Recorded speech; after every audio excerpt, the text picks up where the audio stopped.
आदमी मरता है तो जैसे उसका भाई साहब माथा मुड़ा ले। अब पहले लोग माथा अब यूं मुड़ा लेते हैं, काहे ना कि हमको गम है, गम वाला भी माथा मुड़ाता है। जब माथा मुड़ाता है तो हर जगह उसको पैसा देना पड़ता है, हर जगह दक्षिणा देना पड़ता है। भाई साहब आप ये समझिए कि जब हम किसी को 50,000 रुपया दे दिया या 1,000 रुपया दे दिया और वो कहता है कि आपको हम 31 तारीख को देंगे या 26 तारीख को देंगे, और उसके घर में कोई गमी हो जाता है तो फिर मांगने का हिम्मत नहीं होता है। कोई समझदार आदमी नहीं मांगता है, कोई अब तो कमी हो गया है 10 दिन 15 दिन बाद और बेचारा कि क्या मांगने जाए। ये हर एक दोस्त समझता है, हर एक आदमी समझता है, लेकिन आप कैसे समझते हैं जो हर चीज पर माथा मुड़ा के दान कर रहा है, खटिया दान कर रहा है, मछिया दान कर रहा है, गाय दान कर रहा है, पैसा दान कर रहा है, ये बात तो समझते हैं कितना दिक्कत है।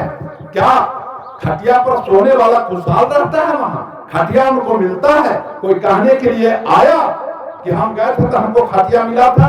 आपके पिताजी ने कभी कहा कि हमको खटिया मिला था?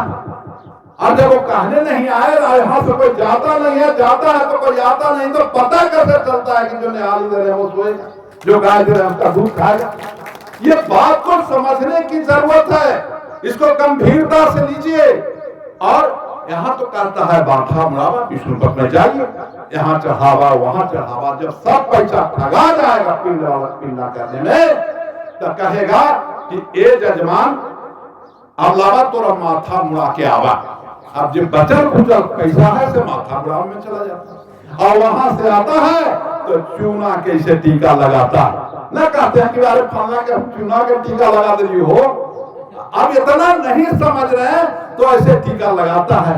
जा जजमान 10 गो ब्राह्मण के खिला दिया, अपने भी खाया, अपने लोगों को भी खिलाया, और हमारे लोग तो बस अपने में बेदम है, समाज को कहां से देखेगा? समाज के बारे में पूछता नहीं है, समाज के बारे में कहता नहीं है। तो आप सोच लीजिए कि 1,000 रुपया वाला आदमी को जब घर में गमी होता है तो 15 दिन 1 महीना का समय उसको हिम्मत नहीं होता मांगने का, और ये गमी के समय ही माथा मुड़ा के जहां के तहां पैसा चढ़ाता और पूरा माथा मुंडन करा देता है। ऐसा हुआ भाई गम। बहुत लोग तो दामाद भी मुड़ा देता है, साला मुड़ा देता है, नाती को मुड़वा देता है। अरे काहे को मुड़वाते हो भैया? काहे को मुड़वाते हैं? कुछ तर्क होगा ना? तो इतना तो हो गया। और पहला दिन कौन खाया? पहला दिन तो धोबी आ जाता है, दुर्मोहिनी के दिन धोबी ये कौन आता है? धोबी आता है। अब जितना कचरा है, जितना पाप है, सब धोबी खा लेगा। और जब 10वां होगा तो न्योता कर देता है। गोतिया के चटैया के हम लोग चलता था, कहीं गोतिया चटैया सब चलता। अब सोच लीजिए मजबूरी क्या है, देखिए कैसे बांधा। अब जब चटैया के न्योता पड़ गया, पूरा दाल भात सब्जी बन के तैयार हो गया, और तैयार होने के बाद कंटा बैठ गया। आप कह रहे उनको ढूंढिए ना रहा, तो गार्जियन कहता है 100 देंगे, कह गो आप 100 देंगे, 200 देंगे, 400 देंगे, ज्यादा मांगता। अंत में 3 बजता है तो गांव से लोग जाता है, गोतिया लोग कहीं की साला जी देवल हो तो दे दे ना भाई, तू ना तुम हितवा हम दे देंगे, सब बसियात नहीं खाना, सारा लोग भूखा हुआ है। तो बांधा कितना, उसको मांगने की जरूरत नहीं है। आप ही के घर में दिलाने वाले लोग वहां जमात में खड़े हैं, क्योंकि वैसा व्यवस्था उसने बनाया। ये बात को हम कहना चाहते हैं। पैसा दे दिया और 10वां के दिन अपने गोतिया को खिलाया। और फिर जब ब्रह्म चौलार होता है, ब्रह्म चौलार में पूरा मिठाई पूरी सब चल रहा है भैया। अब जब पूरा चल रहा है तो किसको चल रहा है? बन रहा है। लखार कलिका एने से माई का चरा धर के गंध लेते एने जा रहा है। जब तक ब्राह्मण नहीं खाएगा तो आप नहीं खाइएगा।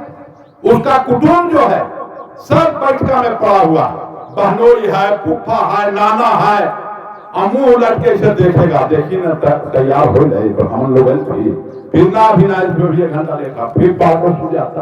ये परिस्थिति है। जो बनाता है वो खाता नहीं है, जो कमाता है वो खाता नहीं है। जो नहीं कमाता, इस देश में खाने की प्रवृत्ति हो गई, इसलिए इस देश में अब कोई काम नहीं करना चाहता है। इसलिए काम करना नीच का काम है और लूट के खाना ऊंच का काम है। और कोई आदमी नीचा नहीं रहना चाहता है, हर आदमी ऊंचा रहना चाहता है। ये व्यवस्था है। तो ब्राह्मण में भी आया, तो पहले उठाया, बाद में। अब देखिए कैसे हुआ। 10वां के दिन सिर्फ अपने जात के गांव में खिला के जात पात को जिंदा रखा। और ब्राह्मण को वो अपने खाया, पहले ब्राह्मण को खिलाया, बाकी सबों को खिलाया। ये व्यवस्था लागू करके ऊंच नीच का भेदभाव पैदा किया। तो जात पात ऊंच नीच, मैं इसी को ऑब्जेक्शन मिटाना चाहता है, जिसमें आप फसल हैं। इसीलिए हम लोग कहते हैं कि जब तक सामाजिक क्रांति नहीं होगी तब तक आर्थिक क्रांति नहीं होगी। और जब क्रांति सामाजिक परिवर्तन के बिना राजनीतिक परिवर्तन संभव नहीं है। इनके जितना नेता हुए, रामस्वरूप वर्मा, जगदेव प्रसाद मार्गर, काशीराम साहब, सब लोगों ने एक ही बात कहा कि हम लोग को सत्ता पर जाने के लिए दोनों काम करके आगे बढ़ना चाहिए, क्योंकि इसमें सुधार जरूरी है। और कुछ लोग तक कहते हैं कि सुधार हो जाए तो क्या दिक्कत है। हम लोग कहते हैं भैया आप सुधार क्या करना चाहते हैं? जो नहीं सुधर सकता है उसको नकार दीजिए। बुद्ध ने नकार दिया, हमारे सभी नेताओं ने नकार दिया, महेश्वर ने नकार दिया। अब मान लिया जाए दाल भात और सब्जी आपको परोसा हुआ है और पोटासियम मैग्नेट का एक टुकड़ा दाल में गिर जाए, चना का आदमी खाएगा कि दलिया निकाल दो चौवा खा जाओ? ऐसा होता है। तुरंत बच्चा पेशाब कर देता है तो बिक देता है कि आप नहीं चलेगा, पेशाब पड़ जाए, कीड़ा पड़ जाए तो सब हटा के बिक देता है चालान का आदमी। ये हम कहना चाहते हैं। इसलिए इस धर्म जो चल रहा है उसको सुधारा नहीं जा सकता है, उसको नकारा जा सकता है, उसको हटाया जा सकता है। और धर्म को ग्रहण करने की जरूरत नहीं है।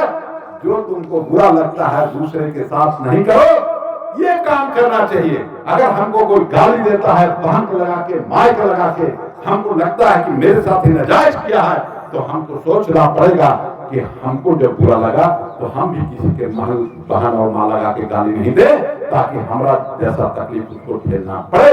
यही धर्म है। अध्यक्ष ने यही कहा कि जो तुमको बुरा लगता है दूसरे के साथ व्यवहार में नहीं करते। आपको जब उस दिन होता है तो भैया आप कहते हैं गाय दान कर दीजिए, तो गाय जब 4 गो है आपके घर में और 2 को आपने दान कर दिया, जब 2 को दान कर दिया तो ब्राह्मण को पहले समझाता क्या है कि ऐसा है जजमान, आप गाय दान कर दीजिए, आप तर जाइएगा, आप दान कर दीजिए, खटिया मछिया तर जाइएगा। हमारे लोगों को इतिहास पढ़ने की आदत नहीं है। वो तो मुंह से बोलिए रहा है कि आप तर जाइएगा, लेकिन आप समझ रहे हैं कि ऐसे कर रहा था ऊपर, आपको पढ़ने की आदत नहीं है। अब तो आप सोचो नहीं करते हैं कि 4 गाय में 1 गाय दे दिया तब 4 गाय की ऊपर गए। 20,000 रुपया खटिया मचिया में खर्चा किया तो 40,000 मेरे पास था, तर गए कि ऊपर गए। वो तो ठीक है बोल रहा है कि आप तर जाइएगा, लेकिन आप पढ़ते तो है नहीं। आप सीधे बोल रहा है तो सुन रहे हैं और हाथ हिला रहा से आप देख रहे हैं।